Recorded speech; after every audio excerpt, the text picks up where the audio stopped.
Hello, hello, hello, sweet friends. We are deep into Aquarius energy, and I have just one question for you, which is, are you ready to plant the seeds of your revolution? Are you ready to plant the seeds of your revolution? Aquarius season is energy of revolution and advancement and society and a community network. And so when we start to think about, what is it that is in my own internal environment that needs to be excavated or that needs to be worked with or that needs to be engaged with so that I can have the space to plant the dreams for the vision that I have of a better society. And so maybe you're like me and you have dreams and hopes and aspirations for a more equitable society, a place where prisons are abolished and there is universal basic income and all people have access to healthcare and shelter and water and food and nature and community. And we live in a much more reciprocal society than what is currently, in existence right now. And if you are like me and you have those hopes and those dreams and those aspirations, then one of the first steps is to turn your gaze inward and to begin to examine and identify your own biases against those visions.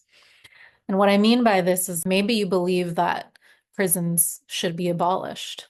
And yet, when you see, I don't know, somebody stealing something from the grocery store, your first thought is, put them in jail, or like, that's wrong, and they deserve to go to prison.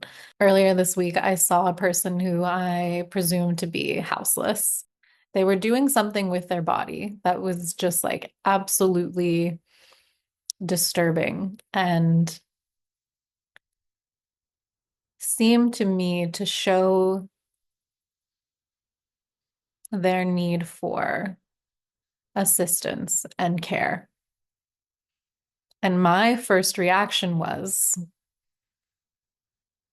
that I was afraid, that I felt deeply, deeply uncomfortable and confronted with this other person who was clearly experiencing something that was causing them to behave in a way that was incredibly unwell. And I had a natural human reaction of fear and of anxiety. And I didn't know what to do, and I didn't know who to call. The thought crossed my mind for maybe half a second, like maybe I should call the police because at least then no one else walking around will have to witness this. And almost as soon as that thought crossed my mind, I was like, ooh, no, no, no, no.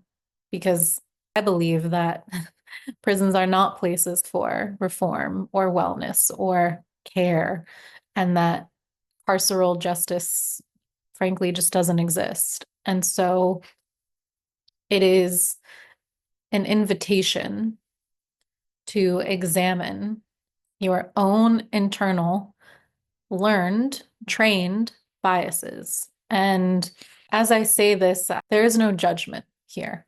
Okay. I mean, I literally just shared a story of my own experience with this, and it is not our responsibility to belittle ourselves or to make ourselves feel worse for having these biases. In fact, that is part of what the system is trying to do. If they can make us hate ourselves and hate our neighbors, then they've definitely won. And so the invitation here is to turn towards yourself and your own patterns with love and with openness and with awareness to begin to say, okay, where have I learned and picked up and been trained to view people in my life or groups of people in my life in a certain way that is actually not in line with the revolution and the societal vision that I have. Aquarius and Leo are sister signs. They are opposite each other on the zodiac wheel. And so they share this 180-degree axis, which I sometimes think of as the axis of identity. And Leo is the fifth sign in the zodiac and is the ruler of the fifth house and is really the center for identity, our internal relationship to our own identity. Questions like, am I confident in who I am? Am I free to express myself and my creativity in the way that feels exciting and enlivening? Do I have faith in myself and in my capabilities? And do I feel at ease when I am shining and when I am in my radiance and when I am just like basking in the glory of my own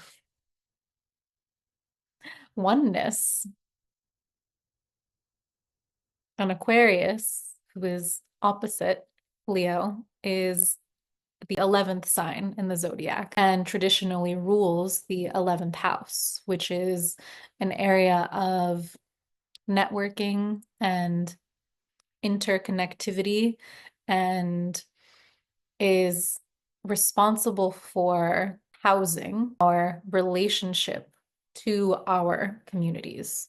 And so it's not this internal one-to-one, it's like one to many, one to society, one to all. Aquarius is concerned with how our individual identity fits into the context of a broader whole. It often asks the questions of how do I, as a singular individual, make a lasting impact and contribute to the revolution and the dreams and the visions that I have for a society that is more than just me.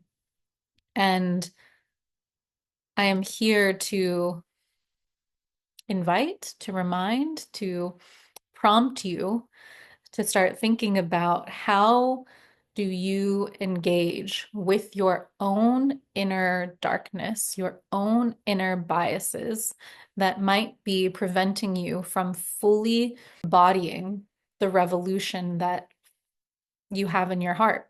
You must be willing to sit with and to acknowledge that we have all been trained, literally trained, by society to view certain groups as other. But Aquarius is here to remind us that that separateness is an illusion, that we are all interconnected, and that all of us, humans, plants, animals, etc., all of our fates and our destinies as a as a world are inherently reliant upon one another. And so, how is it that we can resist the lies of capitalism and the lies of the patriarchy and the lies of individuals in power who benefit from this illusion of separateness? It begins, of course, in each of our own hearts. It begins with each of us taking the time to sit and to reflect on the ways that these lies and these programs and these stories that we have been told about our disconnectedness have seeped into all of our psyches and have become thought patterns and programs and ways of operating that are actually detrimental to the health of the world as a whole. It benefits the extractors in power to keep us divided. Because the people, of course, if we were to truly overcome our judgments of ourselves and of others, and we were to truly come together with a united vision for what it is for the world that we would actually want to live in, we would have more power to enact change than we actually know what to do with. And so we must put in the time and put in the energy and put in the effort to begin to uproot thought patterns that block us from seeing ourselves as part of a connected world. And just so we're clear, having these thought patterns, having these judgments doesn't make you a bad person.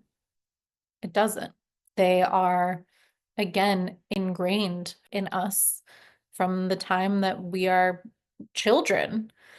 But when it becomes unacceptable is when you allow those thoughts to fester and to take root and to then inform the way that you behave and that you act. Because we are all capable of adjusting, changing, tweaking our own thought patterns. And it is all of our responsibility to invest in learning how to observe and adjust our own thought patterns. That's just part of it, being a responsible human. The second part is if you begin to allow those judgmental thoughts and those preconceived biases to inform the way that you act and speak and treat other people, then it is a problem. Then you are contributing to the world as it is now, rather than the world that we believe it ought to be. And so be mindful of that and to own your own complicity in perpetuating systems that maybe you don't really believe in. The system is truly working to keep us all down and depressed and distracted. And so, again, if it can keep you hating yourself and hating your neighbor, then they, the nebulous they have won. And so, what is it that we can do in this now moment? What power is it that we have right here and right now to begin observing and adjusting those thoughts? What power is it that we have that we can access in this moment to connect us, to help us remember that we are connected to other humans, to plants, to animals, to our guides, to our benevolent ancestors, to Mother Earth, and that all of these energies are here working to support the vision that we have for our lives. I'd like to drop into a short meditation. I have already closed my eyes, and if you are in a place where you can safely and comfortably close your eyes, then I would invite you to join me. Let's take 3 deep inhales through the nose and out of the mouth. We can breathe in together now. 1. Exhaling out.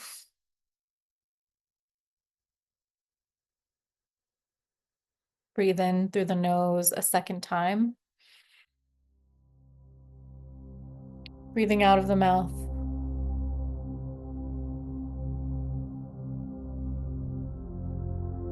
Breathing in one final time through the nose.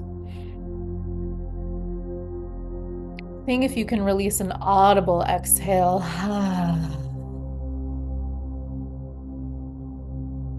I'm going to shake out my hands, and if you'd like to roll your neck, roll your shoulders down, come into a seated place or lying down, but a place of stillness for the next few minutes.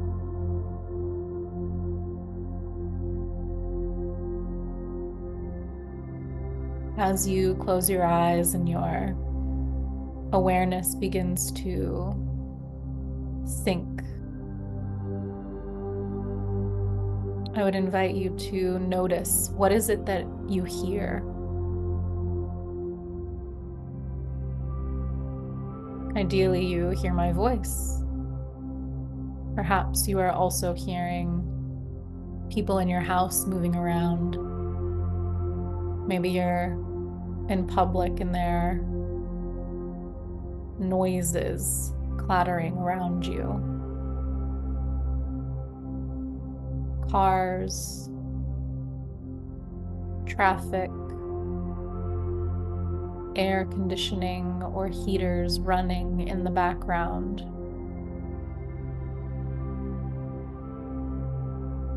Rather than trying to will those sounds away, rather than trying to create an environment of perfect silence, I invite you to come into acceptance of this now moment. Allow the noises and allow the distractions to be what they may. We can only control where it is that our attention goes and how it is that we feel about what is happening around and inside of us.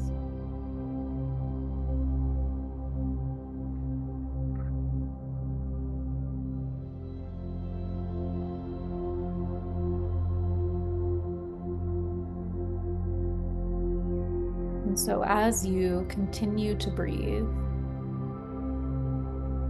I would invite you to open up your head chakra, your crown chakra, your third eye chakra. And if you're not sure what that means, see if you can just almost like take a energetic Q-tip,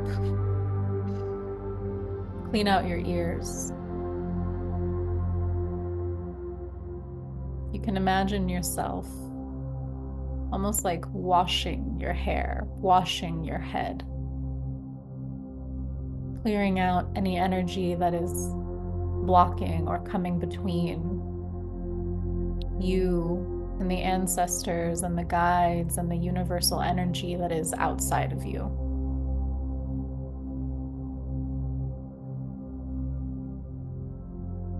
And as your awareness starts to open up,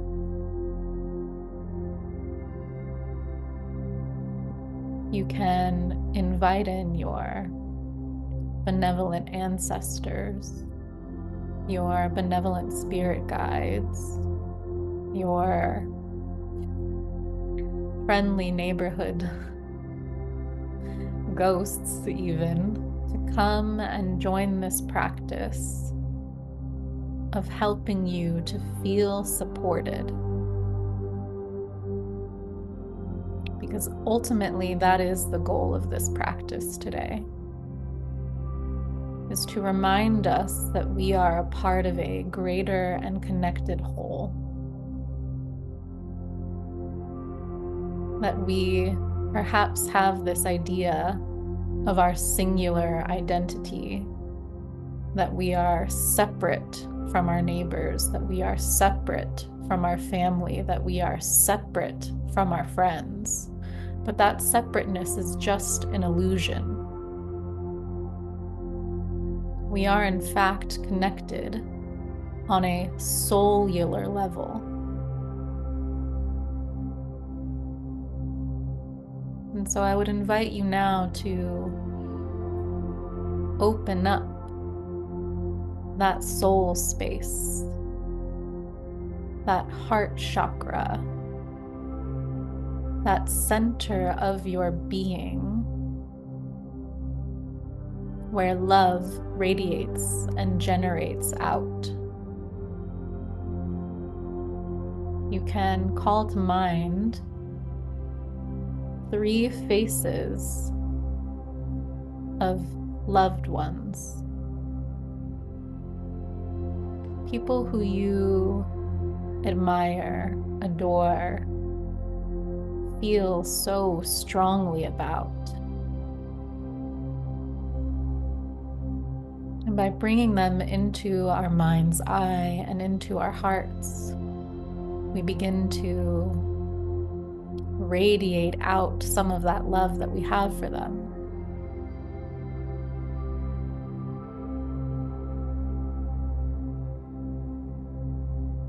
Finally, we're going to come into our root chakra, that space below our belly button. We are going to ground down into Mother Earth by visualizing our bellies expanding out and creating almost like a lily pad around us. This safe haven for us to be rooted and connected to Mother Earth energy.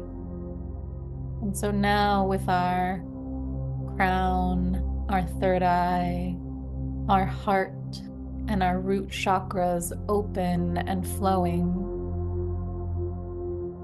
we can turn our attention inwards and begin to observe what it is that we are feeling about ourselves. Are you ready to identify those biases that you might have, which are preventing you from cultivating the vision and the revolution that you desire? And if you're not ready now, that's perfectly fine. Maybe this isn't the moment. But I would encourage you to come back when there is capacity to do the internal work of observing yourself so that you can clear out the things that are getting in the way of your own evolution. And if you are ready now, and you have those ideas, those thoughts percolating in your mind, you can envision each one with an individual little bud, a little root nodule, sort of dangling from the bottom. And you can envision yourself picking up a gardening spade and beginning to dig it out, to uproot it. And as you dig it out, remind yourself there is nothing inherently bad about your garden, that it has this thought. Rather, you are a considerate gardener for taking the time to examine and evaluate and tend to the plants that you want to flourish. And so as those different thoughts and those different roots begin to come up and out of your garden, you can take a moment to hold it in your vision, in your hands, and then slowly begin to rub your palms together and allow that little bud, that root of a thought, to turn into dust and to blow away. You can return to this practice as often as you need. Now that you've been here before, you don't even need me to guide you. Whenever one of these thoughts arises in your mind, remember your capacity as a gardener. You always have the capability to change and adjust your thoughts. I would like to close by inviting you to imagine 3 new flowers of your choosing. They can be roses, they can be sunflowers, they can be daffodils, they can be daisies, they can be really any plant that you would desire. And see if you can associate this flower, each one, with a new thought that supports the vision that you want for your life. Maybe something like, I am connected to a greater whole. Or, I love my neighbor and I love myself. Whatever it is that feels good and resonant for you now, associate that thought with these new flowers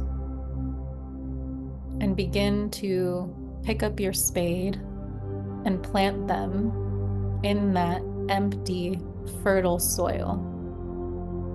Maybe you sing a little song to your flowers while you plant them. Maybe you have a little watering can next to you and you pick that up and whisper sweet affirmations to these new thoughts. I love you. I'm grateful for you. I promise to take care of you. Kind, encouraging words so that these thoughts will flourish.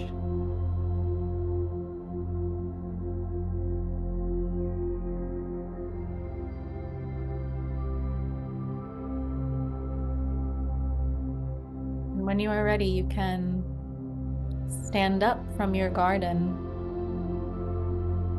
and take a look at your new flowers as they stand tall and perhaps blow in the breeze.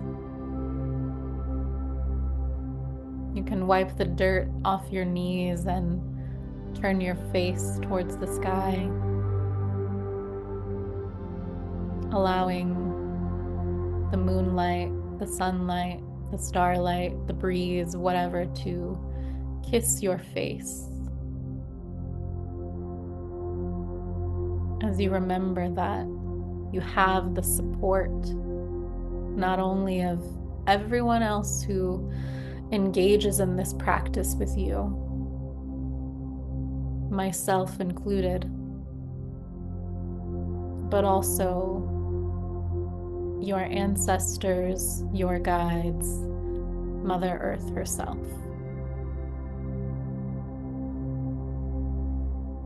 So if you'd like to give yourself one final little hug,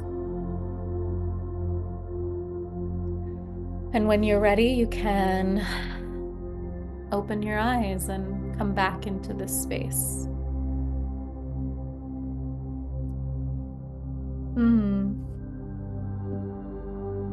I feel like the beginning of this conversation was like a little bit of tough love. And it is always this counterbalance of tough love and deep, deep, deep actual love. Deep, deep care and deep, deep reassurance that none of us are responsible for doing this work alone. And so I hope that you feel the sensation of being supported and of having all the love that you could ever, more love than you could ever handle. I'll see you soon.